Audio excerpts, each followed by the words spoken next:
أعوذ بالله من الشيطان الرجيم بسم الله الرحمن الرحیم خا پڑی زبر یا ساکن خوئی را دو زبر یا ساکن روئیں خوئی روئیں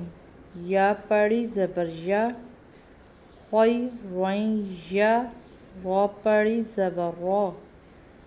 خوئی روئیں یا را ہا الٹا پیش ہو خوئی روئیں یا را ہو آگے وقف خوئی روئیں یا روح شین پڑی زبر را ساکن شر را دو زبر یا ساکن روئیں شر روئیں یا پڑی زبر یا شر روئیں یا را پڑی زبر را شر روئیں یا را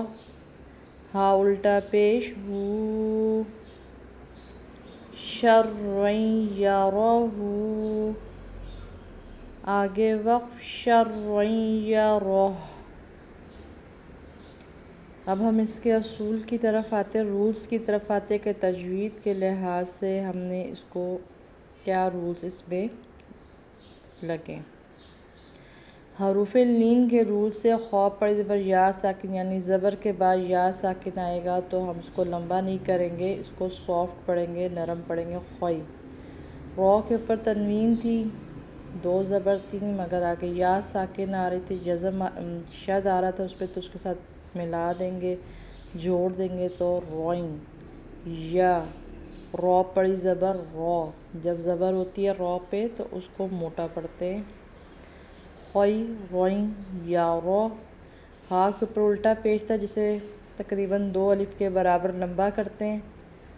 تو اس لیے ہم نے اس کو پڑھا خوئی روئیں یا را ہو، مگر یہی لفظ اگر وقف کے ساتھ آ جائے یعنی ایسی جگہ پہ جہاں پہ ہم نے وقف کرنا ہو، سانس لینا ہو، آیت کے آخر میں آ رہا ہو تو پھر ہم اس کو ہا کو ساکن کر دیں گے،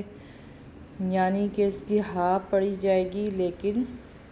اس کے اوپر جو بھی حرکات ہیں وہ نہیں پڑھی جائیں گی۔ تو خوئی روئیں یا روح اسی طرح سے یہ لفظ ہے،